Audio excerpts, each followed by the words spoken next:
is St. Michael. I will do part of your presentation in Spanish because I think that you know yourself.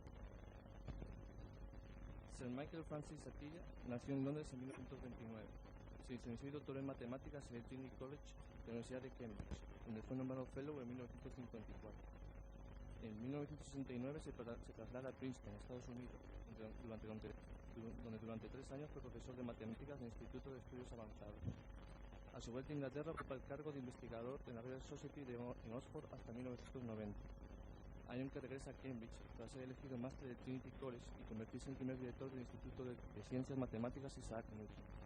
En 1995 se traslada a la Universidad de Leicester, donde fue rector hasta el 2007, cuando es nombrado profesor emérito de la Universidad de Edimburgo, cargo que ocupa actualmente.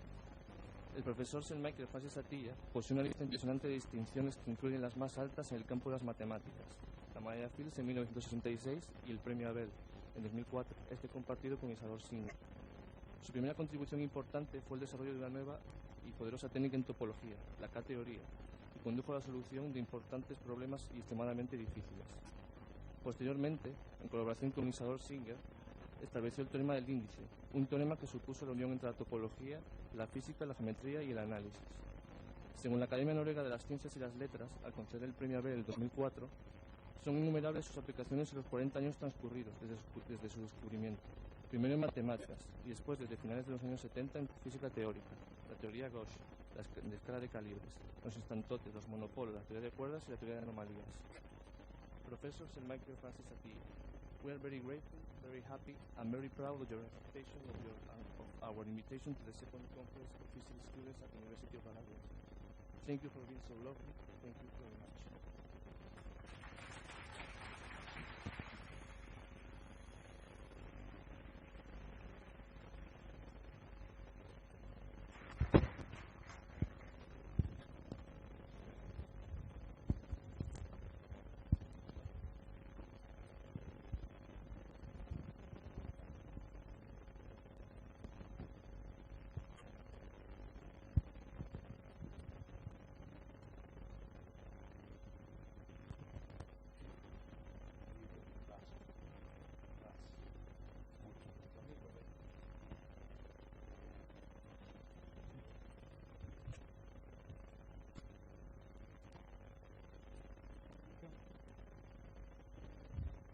So thank you very much for inviting me here to Luna. It's the first time I've been to a congress organized by students.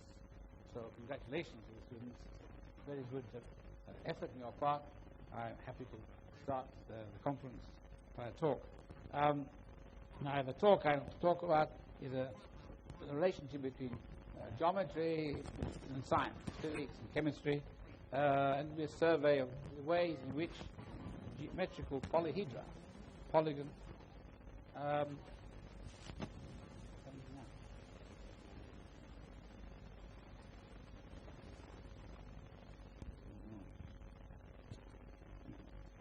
the way in which geometrical figures, polyhedra, appear in many different situations in physics and chemistry. So this is my title. I press a button. Yeah. So now to start with, on top you will see the famous 5 platonic solids, which you no doubt know very well. There are many models, I think, here in this building of the tetrahedron, the cube, octahedron, dodecahedron, icosahedron. These are beautiful, regular solids. They look the same from every angle. They're famous. They're known to Plato, and they were known to the Greeks before Plato. But I discovered a little while ago that they were known much, much before that. In Scotland, about 4,000 years ago, more than 1,000 years before Plato, these stone models were made by the people in Scotland at the time who were really living in the Stone Age. There is no record of any writing or architecture, construction, but many examples of these stone models have been found in Scotland. If you look carefully, you will recognize the different shapes. They don't correspond to the order above. The one in the middle is the dodecahedron, the one on the left is the cube, the icosahedron is next to the dodecahedron, the one on the right, I think, is the octahedron. This funny one in the middle is the tetrahedron with caps on. So these stone models, nobody knows why they were made. Maybe they had some religious significance. Perhaps they were used to playing games. Nobody knows. But the first few are quite easy. But the icosahedron and the dodecahedron are quite difficult to make if you've never seen one before. And so somebody, 4,000 years ago, in a very primitive society, was clever enough to think of the icosahedron. I think this is a nice thought. You know, even in a time when people would be regarded as uncivilized, they were still as intelligent as we are. The human's evolution has not moved much in 4,000 years. So there will be people then as clever as Newton and Gauss.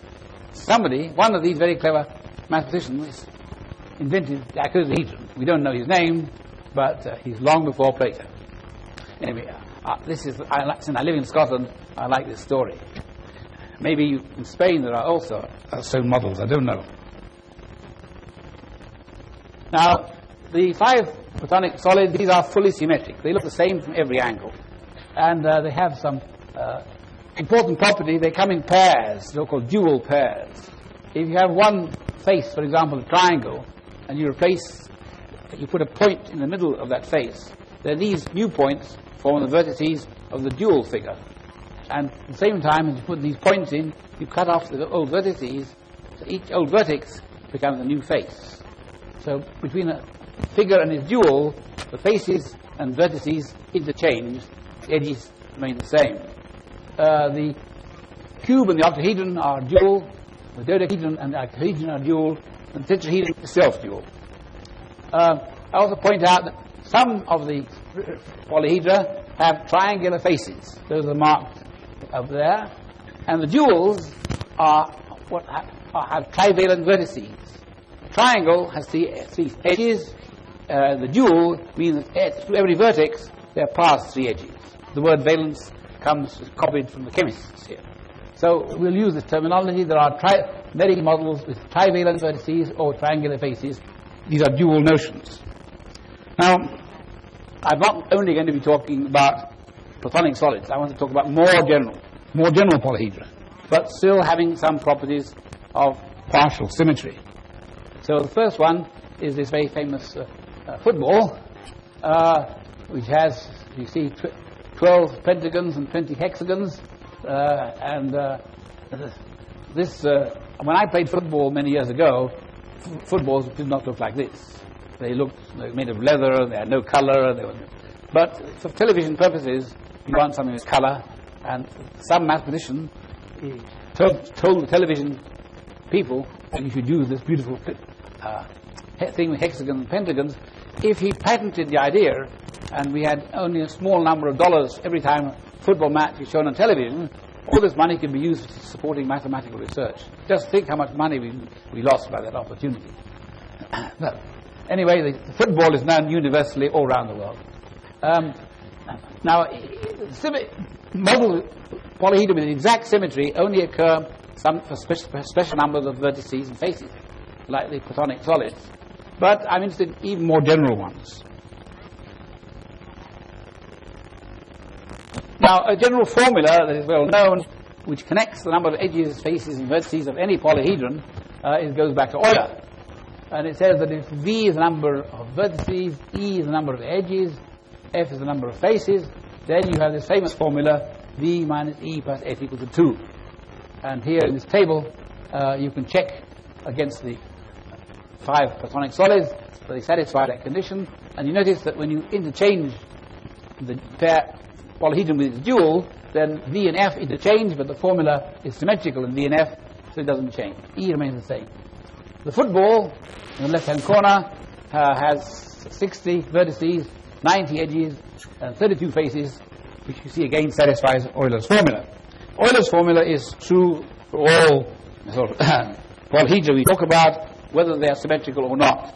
It's a very important formula, very old, but very important even to the present day. Now, I'm going to be talking about, so far I talked about the geometry of polyhedra. Now I want to talk about how they appear in science. And so in science, the idea is that I want to think of a vertex as a position of a particle. The particle could be an electron, proton, an atom, any particle which you idealize as sitting at one point. And there are some forces acting between these particles. And I'm interested in looking for situations where the forces give rise to an equilibrium position which gives you a polyhedron. to look at polyhedra which occur in physics and chemistry, which represent the equilibrium state or stable equilibrium state of some physical system. Now, if you have only one force, for example, inverse square law, electrical force, or either a repulsive force or an attractive force, then you see that you cannot have a polyhedron. It is stable because if the force is repulsive, all the particles move away from each other, everything runs to infinity, it isn't stable. On the other hand, if everything is attractive, it all collapses down to one point. So in order to get an equilibrium position of a polyhedron, we need to somehow a balance of forces.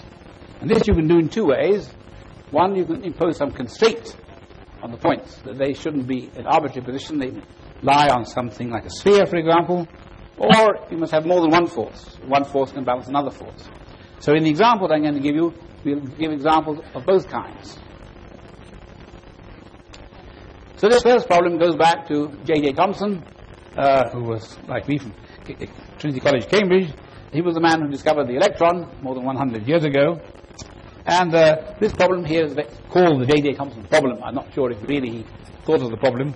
And the idea is if you have n electrons which are constrained to lie on the surface of a sphere.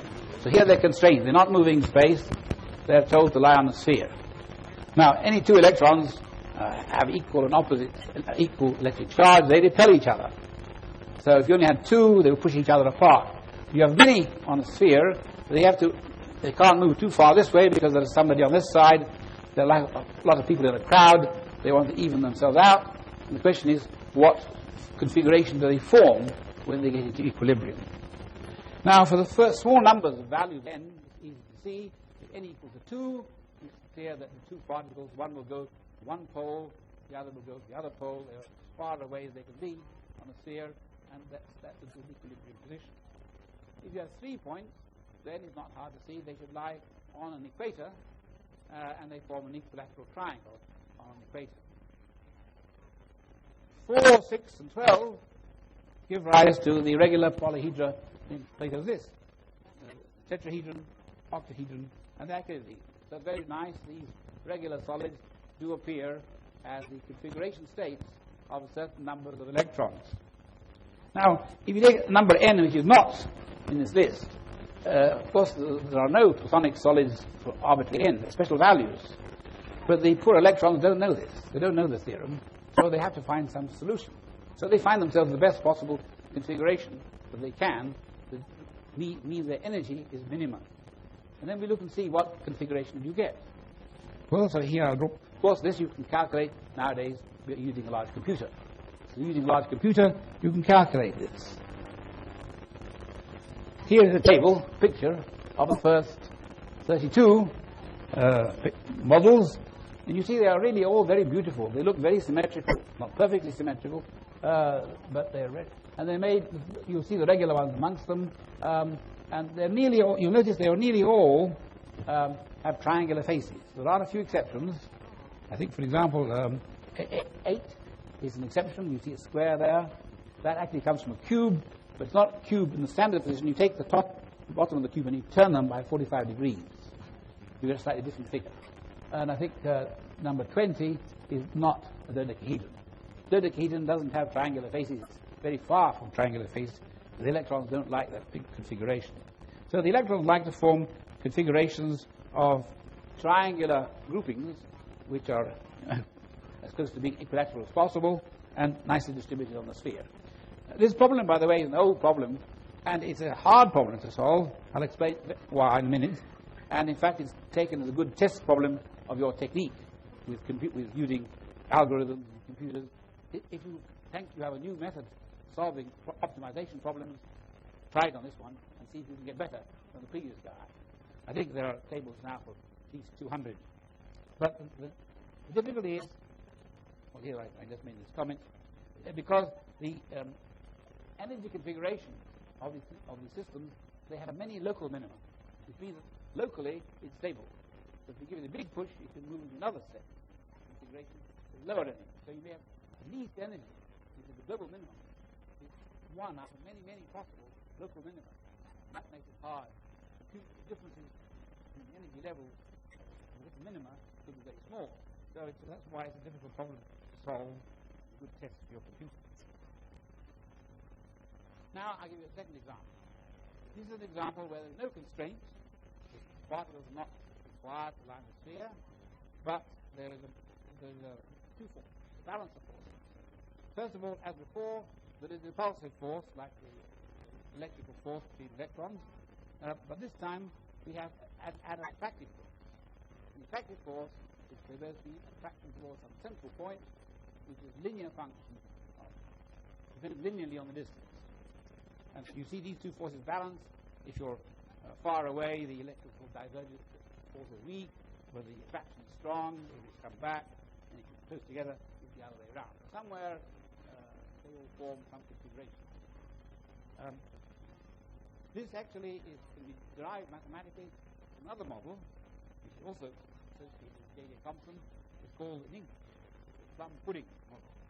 I'm not sure the exact Spanish translation of plum pudding. It's something you eat, and it has some homogeneous material pudding.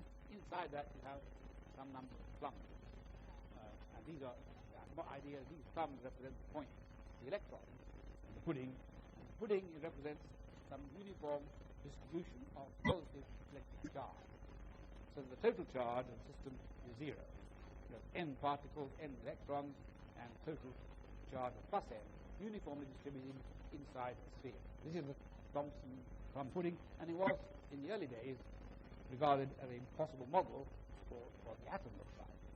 You knew there were electrons, and the idea was a neutral charge, so perhaps the electrons were embedded in a homogeneous distribution of physical positive charge. This model, by the way, of course, is no longer the model of the atom, but this model is now used in other physical situations to describe other systems, so it's still an interesting model to work with. So again, you can ask what is equilibrium position in such a system. The answer is, well, first, if you have A equals 1, not surprisingly, the answer is you have the point goes to the center of the sphere. So you have just central point, negative charge, surrounded by a sphere of homogeneous positive charge. But if you have more, what happens is that you get a good approximation to the answer by thinking of having a lot of spheres of equal sizes, like tennis balls, and you pack them together to get a close packing. And this, if you have this configuration, and you think of the centers of those spheres, those will give you the points at which the electrons give you the optimal position. So here are a few pictures. These are meant to be spheres approximately put together as best they can, and the centers of the spheres will represent the polyhedron that I'm talking about. Notice the number 12 there gives you the icosahedron. And the other ones, some of them are regular, and they're all approximately regular. So these are what you get in this problem. So that's for small values of n up to 12. But then bigger 12, what happens is that they form some polyhedral shell-like sphere, then you start to get another one inside it. So you start to build up shells. So you'll get a concentric shell, one shell inside another shell. For example, if the number n is between 13 and 57, you'll get 2 shells. And if you get, after that, you'll start to add a third shell. The third shell will not be full until you get to a certain number, and then you'll get another shell. Here is a picture of what you get approximately a slice through the middle of the number 500, and you will see the colors just to help you distinguish the different shells. There's one in the middle, a red one, blue one, red one, and so on. So these will be not one polyhedron, but one nested polyhedron, one inside the other one. But still having approximate regularity properties that we associate with those on a sphere. Now, here's another example of a balance of forces. This time we have 2 separate forces between particles, one of which is attractive and one of which is repulsive. So this time the force is not between a homogeneous medium and the particle, but between 2 kinds of forces between particles. These are what apply to what are called in chemistry Leonard-Jones clusters. They are good models for what are called microclusters of rare gas atoms like argon. And there are 2 forces. One is repulsive and behaves according to a power law, but not the usual inverse square law. the inverse 12th power law. And the attractive one is also inverse power law, but inverse 6th power law. So again, at very large distances, 12th power is very large, so the inverse 12th power is very small. At very large distances, the repulsion is very weak, but the attraction is stronger, so it keeps them together. When you come close together, it reverses. So somewhere in intermediate range, there will be equilibrium positions. And the answer is, that for small values of n, for example, between 3 and 7, the answer is similar.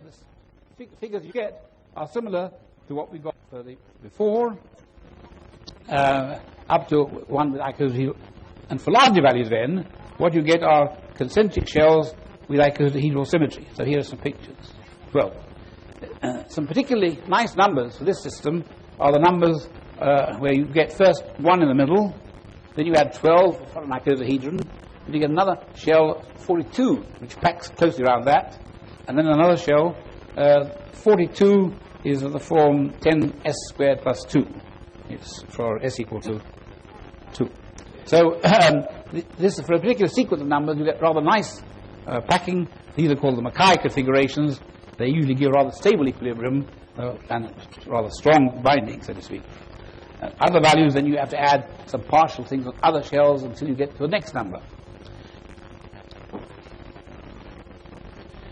Now, I'm going to give an example of something a bit different. This is an example of multi-particle force. See, usually I've been talking so far about forces between particles or forces between particle and medium, but you also have multi-particle force where you have more than 2 particles. When they come together, there is some force appears. And the smallest number after 2 is 3, so we'll talk about 3-particle force. Now, if you have 2-particle forces, like which depend on some power law, depending on whether it's attractive or repulsive, there is it depends on the scale of the system. There is no force which is scale invariant. It all depends on the distance. But if you have 3 points, you can have a force between 3 particles which is independent of the scale, depends only on the shape. In other words, if you have 3 points, they form a triangle, and the angles of that triangle determine the shape. But you can have the same shape with small triangles and with big triangles. And you can have a power law which depends only on the shape. And here is an example. You take a function of the angles of the triangle. Now, the function I've got here is written down: half cosine squared A plus cosine squared B plus cosine squared C. And then you take your energy of the system. This comes from this. Well, the logarithm is not too important, but the minus sign means you reverse the positive and negative, so what is maximum becomes a minimum, and so on. This function d only moves in a certain small range. It varies between 1 and 9/8, and its extreme values, 1 occurs when the 3 points lie on a line with triangle is degenerate, and 9/8 occurs when the triangle is equilateral. The x value is proved by trigonometry. And these give the configuration of these energies, so you'll find have an equation like energy like this: 3 particles, they will form an equilateral triangle. And that's for 3 particles. So now, if you have n particles, as we do with 2 points, you sum all possible triangles you can make out of the n. You add up 3 particles and all of them, that will be the total energy system. You try to minimize that. Now, this particular formula I wrote down actually occurs in geometry. I actually gave a talk in the mathematics department a few days ago, which I explained where this problem came from. That even a more complicated multi-particle force involves directly going to n particle energy, not by going triples and then adding up triples, going directly to n. Interestingly enough, for n equal to 3, this particular formula occurred in an actual physical context in connection with a quantum mechanical problem. Quite independently, I discovered this quite independently. So it's nice. It actually does occur in either geometry or physics in a natural way. And the answer to the question is: what happens? What is the configuration which minimizes these energy? What does it look like? And these calculations you do up to something with a computer. For answer less than or equal to 32, we get the same configurations as in the earlier problems at the Thomson problem. And this is rather remarkable because these points are not required to lie in a sphere, but they end up by lying very, very close to a sphere and forming on that sphere the configuration that will minimize the electrons in the Thomson problem. So this is a nice problem because it's not, you end up with a solution which lies very close to a surface. Which surface you don't know because scale invariant. So it could be a sphere this size, it could be a sphere that size. Whatever it is, you put this system to go, you let it find its least energy, and somehow all the points decide to lie on a certain sphere, or very close to the sphere, and on that sphere, they look like these electrons separated by the, like the configuration of the Thomson problem. So and we don't understand why this happens. I should say, most of the things you do with these problems, you put a computer to work to minimize the energy and you look at the answers, and you get these nice pictures. But it would be very nice to have a good understanding why you get these pictures. And that's not known. And what is remarkable is we have a variety of problems where the same kind of figures occur more or less again and again in different forms. So somehow there are some principles which we don't know, which lead always to similar sorts of answers. But it's difficult to formulate these in a precise way mathematically because the answers are not actually exact.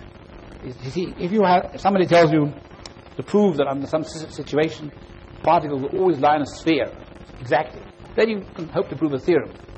If it asks you to prove that they lie very close to a sphere, that's much harder to prove. You know, what is close? How do you prove something is close to something else?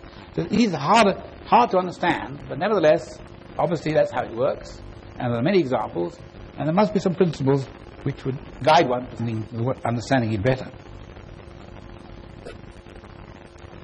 Now, my next example are very famous examples in chemistry, and they led to the Nobel Prize in Chemistry in 1996, which are called Fullerenes. By the way, the terminology here is very bizarre. All the terminology here is named after Mr. Buckminster Fuller, who was an architect and who built geodesic domes and things. He had nothing to do with chemistry, but his name has been attached in many ways. There are Fullerenes, there are buckyballs. He's become immortalized in these molecules. Now, Fullerenes, what they are is they are sort of new forms of carbon, and these form polyhedral configurations. And these configurations are polyhedra of a special kind, which we now call Fullerenes, and they are made up, they are trivalent. They're trivalent. Every vertex, there are 3 edges or bonds, if you like. They arise once the number of faces is at least 12, and for 12 you'll get the dodecahedron, and the dodecahedron has 12 pentagons, you remember, and these Fullerenes always have 12 pentagons, but all the remaining ones are hexagons. So you see the football was a nice example where the pentagons and hexagons, the numbers are written there for you to remind you, but there are many other Fullerenes which have different, there's only one parameter, the number of faces, f, because if it decides Euler's formula, which gives you linear relation between E, V, and F, there's also another relation which comes from the fact they are trivalent. Every vertex is trivalent, then a little bit of thought tells you that 3 times the number of vertices is 2 times the number of faces.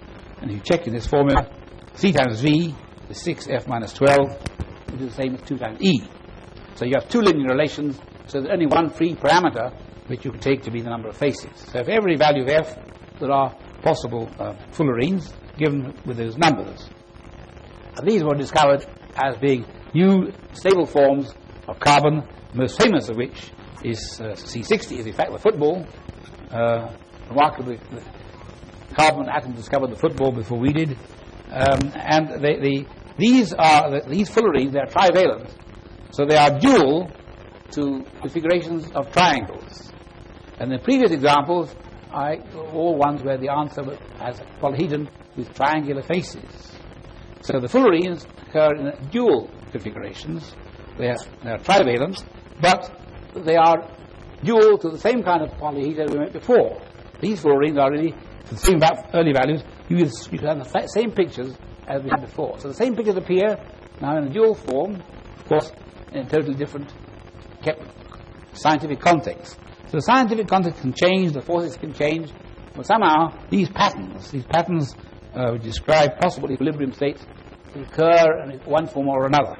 Here they occurred in the dual form to what we had before. Now, I now come to this is a little break. This is what you call a commercial in television, where the football is replaced by somebody on a beach or somebody driving a fast car, or I would just take a glass of water here. I know that can be advertising the water. Now this topic is what's called identity skyrmions. Now these are very different from the previous examples, in a way much more sophisticated, more interesting in ways of the physics in a way, and much deeper in the sense of the mathematics. As you know, in physics, particles, modern physics, have a sort of ambivalent attitude to life. Sometimes they look like particles, and sometimes they look like waves.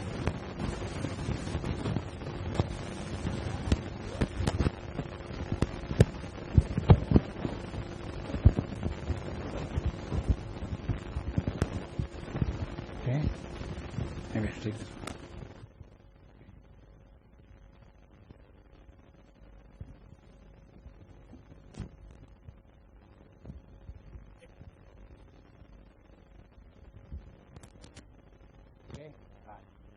So in physics, modern physics has the notion that some particle can sometimes look like a wave. This is usually described in the frame of quantum mechanics. But actually, one of the big surprises of mathematics and physics of the last 50 years was the discovery that this sort of ambivalence between particles and waves occurs at the classical level with certain systems governed by nonlinear partial differential equations. In general, these are called solitons. Solitons are, you have certain kind of wave governed by some equations, then there are certain solutions of those equations in which the wave is concentrated in a very small region. It's very small elsewhere, and there's a big hump somewhere. That looks like a particle because it's really very nearly a point. But more important is that when you have two of these waves which are concentrated apart, and if they collide under the dynamics, under the forces that govern them, they get complicated interaction, then they move apart. When they move apart, you find the two particles emerge again. So these particles, solitons, are preserved. They have an identity, and therefore that's what makes a particle a particle. It doesn't, and the number of particles remains the same. The number of particles is an integer, 2, 3, 5, or 6. It doesn't change. So you have one soliton, two solitons, three solitons, and so on. And these have been turned up, are extremely subtle things. They occur in many examples coming out of physics. There's a very beautiful mathematical theory of them. They originally studied mostly in the case of one-dimensional motion, like water along a channel. But now they're studied. There are also examples in 3 dimensions, which are more complicated. Things called magnetic monopoles, which have been studied. And so they have really been a very important event in mathematical physics of the last 50 years. They occur in many situations, and they play an important role and have been much studied and are very delicate. So these are a good example of something which is not a particle, but behaves sometimes like a particle. Now, in particular, one of the early models of skyrmions was put forward by Skyrm, who was a physicist in Birmingham at the time, in 1961. And he put forward the idea that the nucleus, which consists of protons and neutrons, should be viewed as an example of a soliton. He wrote down an equation, field equation, which had equilibrium positions, least energy positions, soliton solutions. And he wanted to identify these with the nucleus, depending on what the number was, how many neutrons or protons there were. This is a very, very original description of the model. At the time it made some impact, but not very much. The particle is very difficult to work with, partly because people didn't understand what the basis was, why you wrote down these equations. But subsequently, with the development of other ideas in physics, gauge theory and so on, it has now become justified as a good approximation to the modern theory which is accepted. The modern accepted theory for the nature of elementary particles means that the Skyrm model is quite a good an approximation for a classical description of the nucleus. And so that gives it added physical interest. So now more attention has been paid two skyrmions in recent years, and it's a very difficult theory because it's not given by nonlinear equations in 3 dimensions, and understanding the dynamics of these things and the equilibrium positions is something you cannot expect to solve by direct methods, and the computer calculations are much too difficult or much too big. Even with big computers, without some further insight and guidance, you won't get the right answer. So it's a very challenging problem, even to use this beautiful model to get some results which you can compare with experiments. So this is now attracted attention, and it turns out that in the Skyrm model, what you get is the position of least energy are ones in which it looks as though you've got a polyhedron. In other words, the particles, the things that are concentrated. I'll give you some pictures to say to you that it looks quite like a polyhedron, namely the energy density concentrations are localized around the polyhedron. But the surprising thing is that the number n, which is the number of neutrons or protons, doesn't correspond to the number of vertices. It doesn't look as though you've got one proton here, one proton here, one proton here, forming a tetrahedron. No. It looks different, as you'll see. It turns out that the number of faces is related to the number n by the formula 2n minus 2. So the number of faces is related to the number n, but nevertheless the polyhedron is quite clearly visible in terms of the overall symmetry and geometry of the fields. And it also turns out that these polyhedra you get look like the Fullerenes. They are trivalent. In other words, they're dual to the ones of the plum pudding. So for n equals 7, you get something looking like a dodecahedron. If n equals 17, you get something looking like the football. So it's rather surprising. The way the numbers turn up is not what you would expect. You get polyhedra, but the vertices of the polyhedra do not correspond to the particles. The particles are faces, in some sense, correspond to the number, but not directly to the particles. But they of course, are all related, because remember, for Fullerenes, there's only one free parameter. So here are some of the pictures you get. Of course, a lot of work goes in to defining the equations, getting the solutions. I'll come back to that later. So for one particle, under the Skyrm model, one solid, you get something which is spherically symmetric, and it's mainly concentrated in a certain ball of a certain size, a long tail, very, very small, and it's therefore you can think of it as being essentially a solid sphere, which is where the matter, not concentrated, is concentrated. For two particles, already there's a surprise. For two particles, you might naively think that you get one ball, but then you put another ball on top of it, you get a ball twice as big. People try to look for that. In other words, if you try to look for a spherically symmetric solution of the equation, if you have an equation involving many variables, if you look for something which is a symmetrical solution under a lot of symmetries, it cuts down the number of degrees of freedom, makes it easier to solve.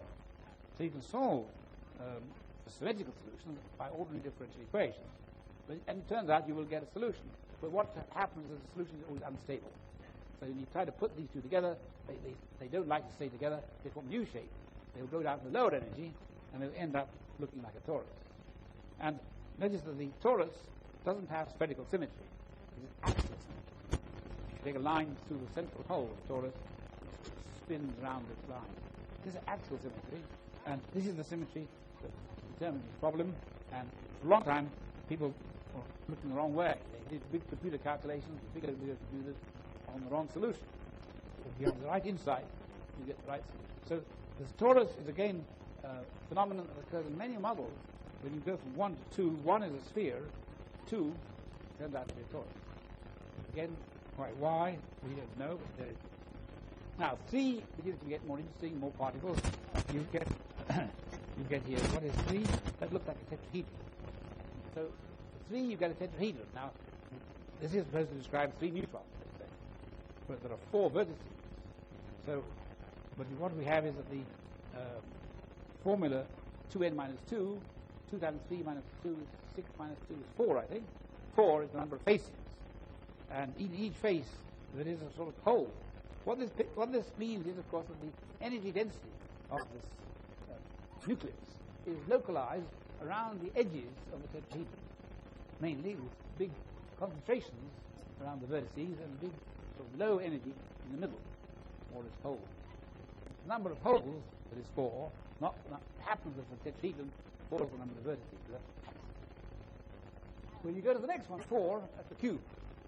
So those dimensions represent 4 neutrons, and the 2 times 4 is 6, 8, minus 2 is 6. There are 6 faces of the cube, but there are 8 vertices. So you see the number of faces is 6, and that represents, that's the relationship with the number 4. So this is meant to be the model of a thing with 4. Interestingly, in low atoms, low atomic numbers, this would be called the atom particle, so corresponding to the nucleus of helium. 1 is the nucleus of hydrogen. So when you start to break this real physics, it's important to bear in mind what they correspond to. The cube plays an important role. Now, the other numbers, it seems what's happened. They always get configuration that looks clearly like polyhedron, where the edges have been thickened. You take the edges and you thicken them out, and then you get figures like this. Number 7, you see, is 2 times 7 is 14, minus 2 is 12. That's the dodecahedron. 12 holes. And there you see the pentagon. So they're all rather remarkable configurations we get, and the platonic solids appear for these numbers. Now, we can go on beyond. People have calculated these now because they have a good understanding of the mathematics and computations of these models, and they calculate a lot bigger than 8. I'll give you some more pictures. So, now this begins to look like the things that I found in my chemistry labs when I was a student. You make them out of plasticine and wire. There are models of nuclei in this picture. The skeleton represents the polyhedral framework, and then the picture underneath gives you the thickening out, actually where the energy is concentrated around the edges. Well, I won't go through them all for you, but you see this goes up to 22, and as you go through, you see consistently they all maintain this rather uniform description. They're all approximately spherical. They have polyhedral shapes. They're all trivalent, and they have these holes given by the requisite number.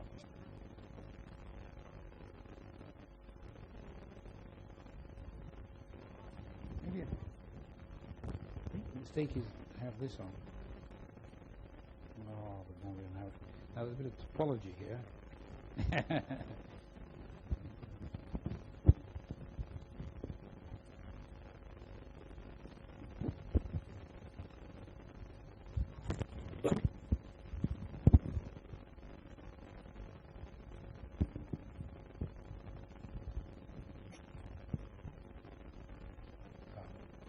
See, I never know whether I'm a mathematician or a physicist, but if I can solve a problem like this, I'm a physicist.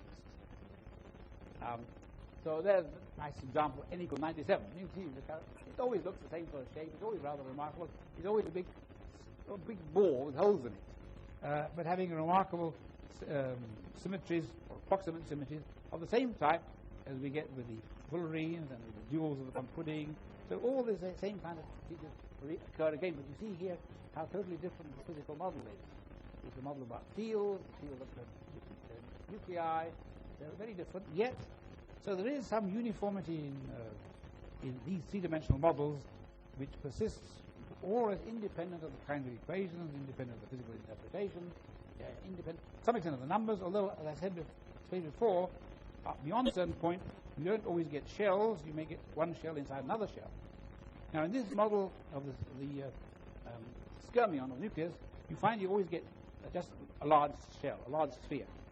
Now, that doesn't agree with physics. The models of real nuclei don't look like that. But for the first few, the models are quite good. For larger ones, this is not the right model. So people were a bit disappointed until they found there was a way of modifying the model in a very natural way. The Skyrm equations are described as first fields, or pion fields, and then there is in the real world, you would normally have a mass attached to those fields, small parameters in the equation, which you can put to 0 if it's small. And then this first simplified model, the Skyrm model, this parameter is put to 0. But if you put the parameter back in, but not zero parameter, and the value has to be chosen to fit with experimental data and so on, then you begin to get quite different pictures. This has been done recently, so let me just show you some of the pictures you get. So this is just summarizing what I said. For small values of this number, this is quite a good approximation to real nuclei. For larger values, it doesn't agree with physics, and so you put in a mass term, then the situation can change. Now you get pictures looking like this. I call these blocks of helium, they should be called really blocks of alpha particles. So what you get are configurations, if the number is a multiple of 4. 4 gives you 1 cube. If the number is a multiple of 4, then you tend to get configurations of least energy that look like this. Blocks of, like when you play with your children in a building block, you can make different pictures. This is the first one, rather odd one, but the other ones look rather natural things you would make. Particularly C looks very, put 4 of these together. Now, so these now begin to look much more realistic models of real nuclei, and if there's a chemist or physicist here, they will tell me what corresponds to number 16. So I think it's carbon. So these are quite stable. The alpha particle itself is stable. The form blocks of them, they also tend to be rather stable. Numbers which are not multiples of 4 don't tend to be stable. And some of them correspond to actual objects, physical nuclei, which are known not to be stable. So these are really beginning to get quite close to the actual physical model. Of course, a long way to go. And even so, we don't really understand. We get a lot of information about these by different methods. I'll explain the methods. But anyway, this is very recent work, not my work, I should say. My younger colleagues, and I asked them, I told them I was giving this lecture, what is the most recent information you have? So they sent me these pictures. So this is recent work, and there's more work going on. Now, let me say something about the methods used. Now, sometimes when you have a nice physical model, where you have an equation, if you're lucky, you can write down an exact solution. Or, Newton was lucky in a way; he could write down the exact solution of planetary orbits. If he hadn't done, the world would be his physics would have a different history. So, looking for exact solutions is an extremely useful thing you can do if they exist, but they tend to exist rather rarely. If they do exist, you make the most out of it and use them as a model for other models. And so, looking for explicit solutions is extremely valuable when it works, and it can be extremely valuable as an insight which can guide you in situations where it doesn't work. And so in the some models have explicit analytical solutions. These are the ones that correspond to what are called magnetic monopoles. Magnetic monopoles are things which have appeared in modern physics, which are rather beautiful solutions of the simplified versions of the fundamental equations of physics, and they represent, in some idealized setting, some possible localization of magnetic charge.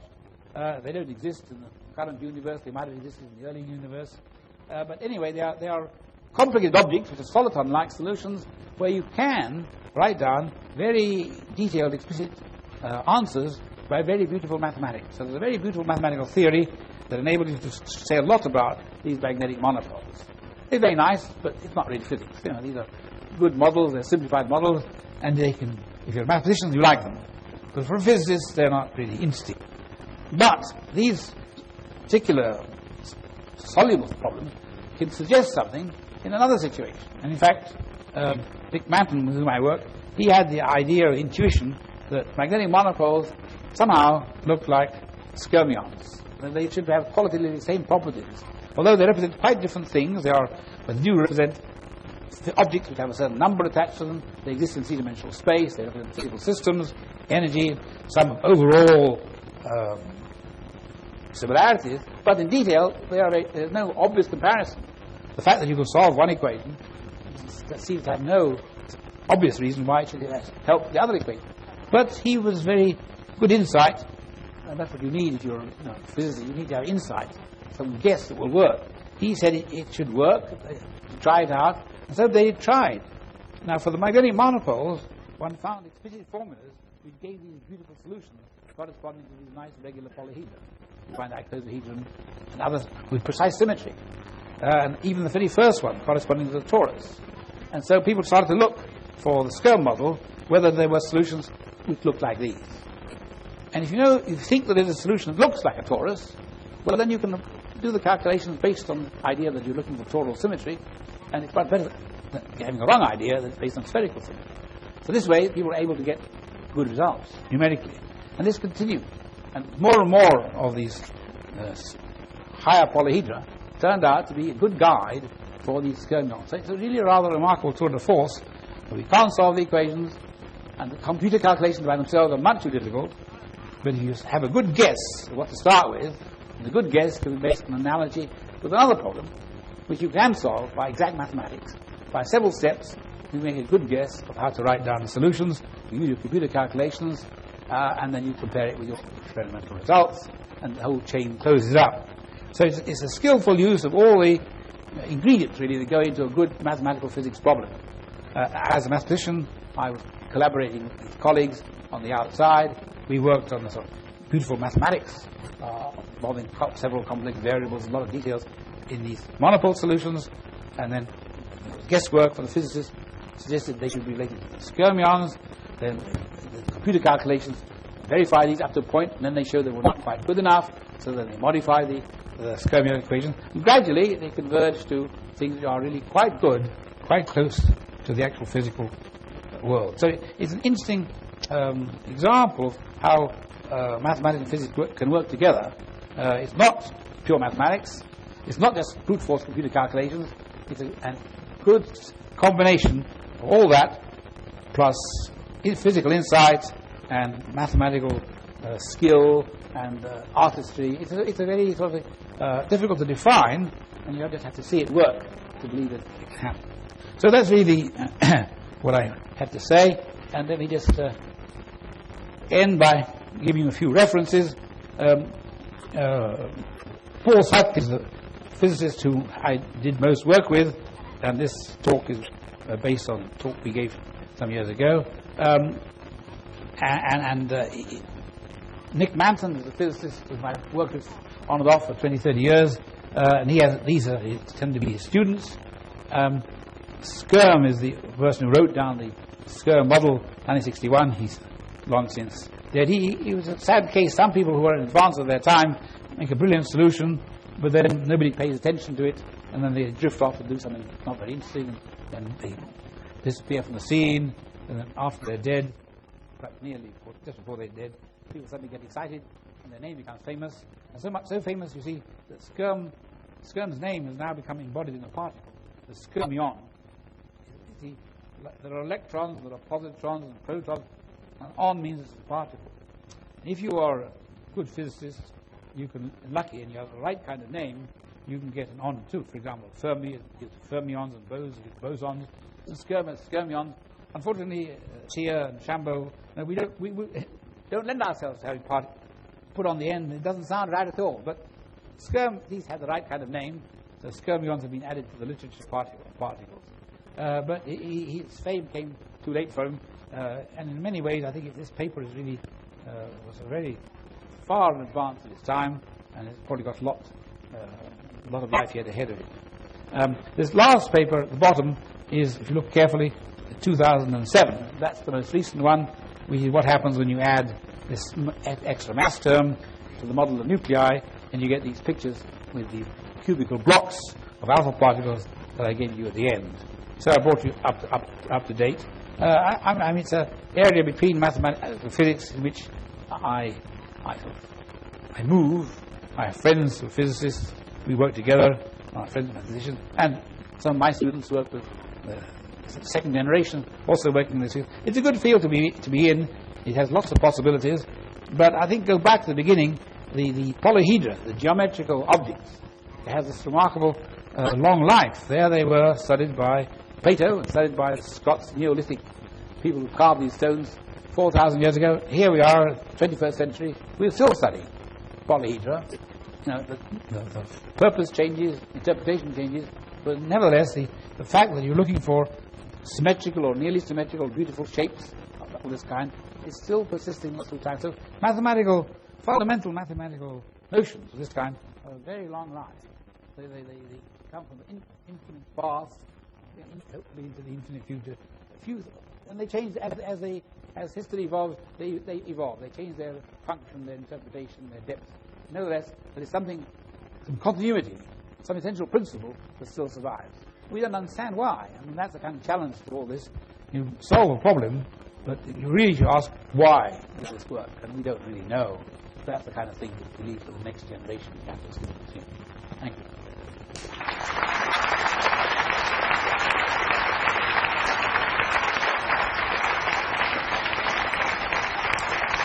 I'm in Ghana.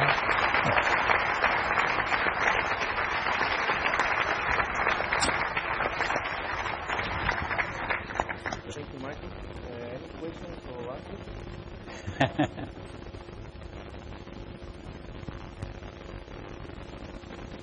You got my chemistry right?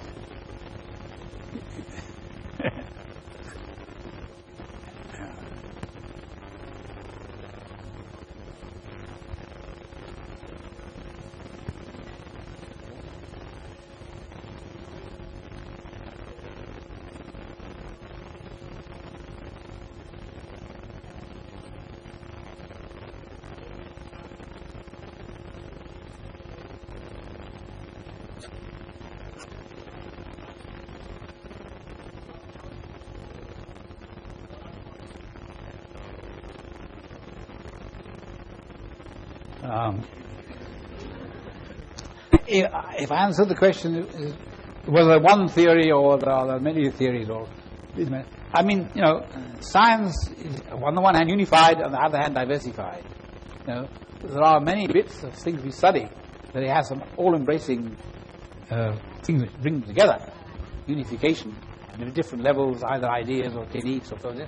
But of course, in the end, they have different purposes and in detail. So it's a combination of unity and diversity, but that's what makes life interesting. I don't know if that answers your question, but it's a philosophical answer.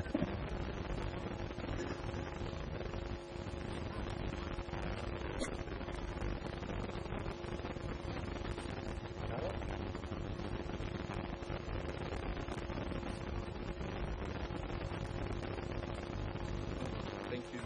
Okay, thank you.